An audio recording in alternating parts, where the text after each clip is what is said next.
ननद का मायका। माँ, मैं बहुत थक गई हूँ घर संभालते संभालते। यहाँ मेरी थकान किसी को नजर नहीं आती। कुछ दिन आराम करना चाहती हूँ। सोच रही हूँ कुछ दिनों के लिए अपने मायके आ जाऊँ। आते हुए अपने बच्चों को भी साथ ले आऊंगी। वे वहीं से स्कूल चले जाएंगे। आखिर एक ही शहर में ससुराल और मायका होने का कुछ तो फायदा मिले। नम्रता ने फोन पर अपनी माँ से कहा। पार्वती जी ने दूसरी तरफ से कहा, हाँ बेटा, जब तेरी इच्छा हो आ जाना। आखिर ये तेरा भी तो घर है। ठीक है माँ, तो मैं कल ही आ जाऊंगी। नम्रता खुश होकर बोली। हाँ बेटा, कल आ जाओ, मैं तुम्हारा इंतजार करूंगी।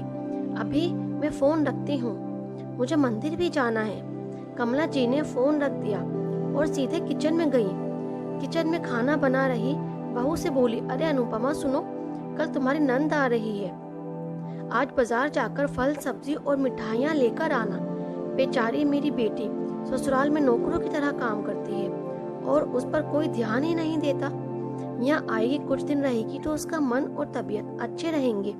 सास के मुंह से ऐसी बातें सुनकर अनुपमा का चेहरा उतर गया।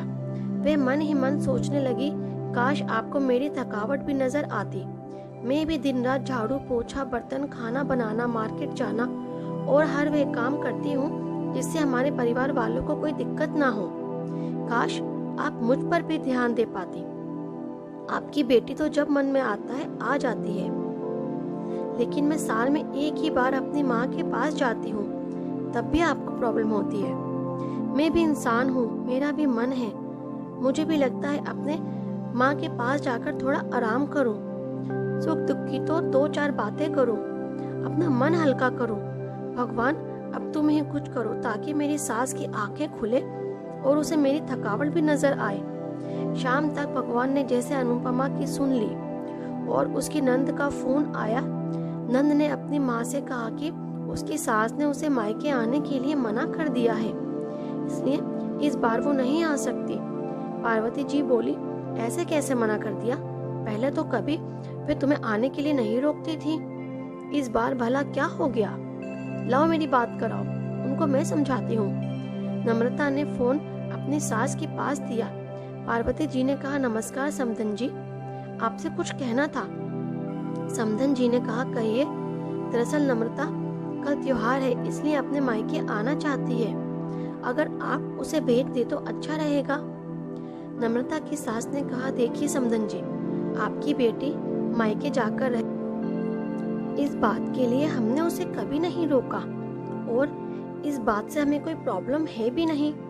कुछ दिनों पहले मैं अपने रिश्तेदार की शादी में गई थी। वहाँ आपकी बहू अनुपमा की माता जी से मिलने का मौका मिला।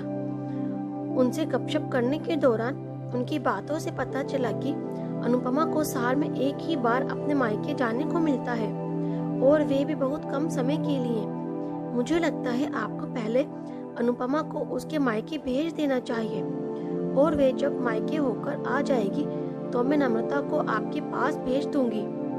एक बहुत जरूरी बात जो मुझे लगता है आपको समझ लेनी चाहिए कि आपको अपनी बहू को भी बेटी की तरह या बेटी से भी ज्यादा प्यार देना चाहिए।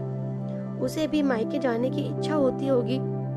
हो सकता है नम्रता के वहाँ आने से उसकी आवभगत करने के लिए आप उसे उसके मायके नहीं भेजती होंगी, या फिर वे आपसे कुछ कहने से अभी डरती हो।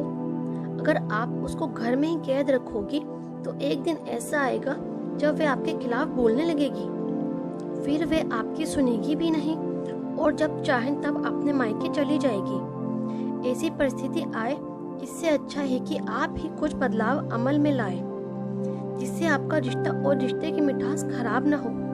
पार्वती को अपने समधन के हर एक शब्द में सच्चाई नजर आई।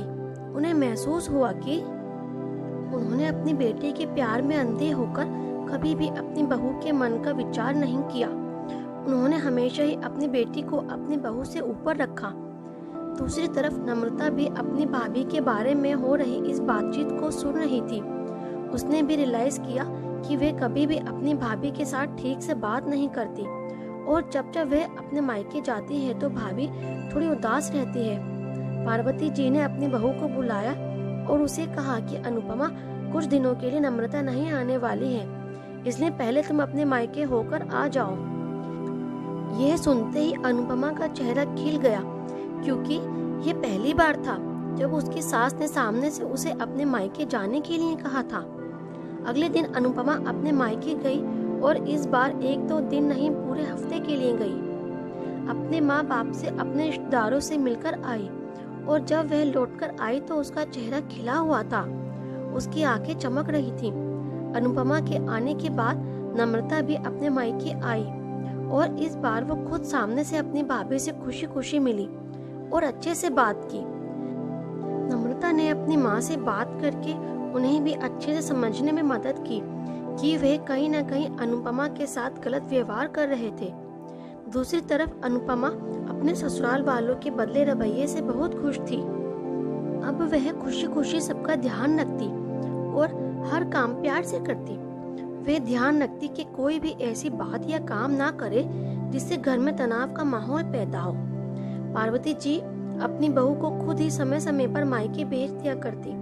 एक छोटे से बदलाव ने सास बहू और भाभी ननद के बीच की कड़वाहट को दूर कर दिया और रिश्तों को और भी ज्यादा मीठा और मजबूत कर दिया।